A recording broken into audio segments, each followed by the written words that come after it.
तो केंद्र सरकार ने राष्ट्रीय सुरक्षा सलाहकार बोर्ड का पुनर्गठन किया है। पहलगाम हमले के बाद सरकार ने यह बड़ा महत्वपूर्ण फैसला लिया है। पूर्व RW चीफ आलोक जोशी, पूर्व रॉ चीफ आलोक जोशी इस बोर्ड के प्रमुख होंगे और पाकिस्तान से जारी तनाव के बीच यह बहुत अहम खबर है। बोर्ड प्रमुख आलोक जोशी के अलावा 6 सदस्य भी इस बोर्ड में शामिल होंगे, जिनमें से 3 सैन्य पृष्ठभूमि से जुड़े होंगे, जबकि 2 भारतीय पुलिस सेना से और 1 सदस्य विदेश सेवा से हैं। मंजीत नेगी इस वक्त हमारे साथ में जुड़ चुके हैं। मंजीत, एक अहम फैसला लिया गया है। पहलगाम हमले के बाद सरकार की तरफ से फैसला, राष्ट्रीय सुरक्षा सलाहकार बोर्ड का पुनर्गठन किया गया है। कैसे देखते हैं इसे? हिमांशु, महत्वपूर्ण फैसला है। जिस तरह से सरकार लगातार चाहे सैन्य तीनों सेना प्रमुखों के साथ सैन्य तैयारियों का जायजा प्रधानमंत्री नरेंद्र मोदी खुद ले रहे हों, और इस वक्त जब जो NSAB national security advisory board सीधे NSAG डोभाल और प्रधानमंत्री को रिपोर्ट करता है, खासतौर से राष्ट्रीय सुरक्षा के जो बड़े मुद्दे हैं, इस वक्त जब भारत और पाकिस्तान के बीच युद्ध के हालात बने हुए हैं और तीनों सेनाओं को जिस तरह की खुली छूट के ऑप्शन दिए गए हैं, वो सीधे एक तरह से आतंकी सरगनाओं के खिलाफ आतंकी का ही बिगुल बजाने जैसा है।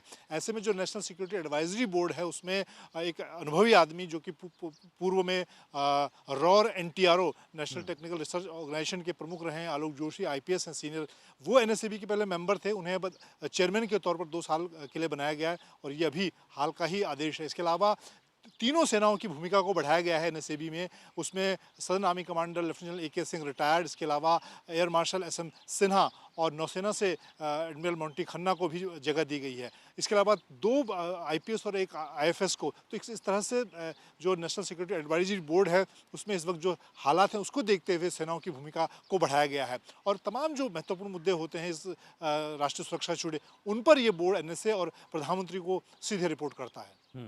बिल्कुल मंजीत, ये कहा जा सकता है कि यहाँ पर सेना भी शामिल है, पुलिस भी शामिल है, विदेश सेवा भी शामिल है, क्योंकि खतरा हर तरफ से हो सकता है और इसीलिए कोशिश यहाँ पर यह की गई है कि हर विशेषज्ञ को इस बोर्ड में जगह दी जाए।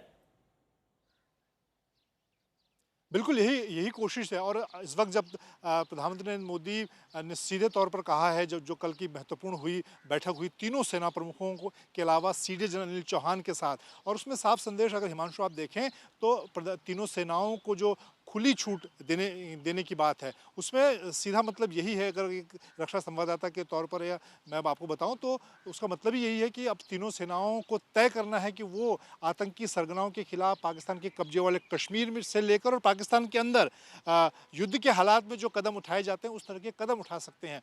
और इसके साथ ही आज हमने देखा किस तरह से सरकार ने जो बैठकें खासतौर से बहुत महत्वपूर्ण स्थिति में होती हैं, जब देश पर कोई संकट का समय हो, युद्ध का हालात हो, उस वक्त जो कैबिनेट कमेटी ऑन सिक्योरिटी है, cabinet committee on political affairs है, cabinet committee on economic affairs है, जो कि सबसे सर्वोच्च कमेटियां होती हैं कैबिनेट की, सरकार की, उनकी लगातार 3 बैठकें हुई। और उसके साथ ही जब हम NSAB में बदलाव की बात करें तो ये सारे जो संकेत हैं, ये है कि सरकार अपने स्तर पर सारी चीज़ों को आंकना चाहती है। अगर आने वाले दिनों में हालात युद्ध के बनते हैं, स्थितियां बिगड़ती है, तो उसमें एक तरह से सारी तैयारियों को चाक चौबंद सरकार कर रही है। और बिल्कुल बहुत अहम भूमिका होती है इस राष्ट्रीय सुरक्षा सलाहकार बोर्ड की और उस भूमिका को निभाने के लिए इसको और मजबूती दी गई है।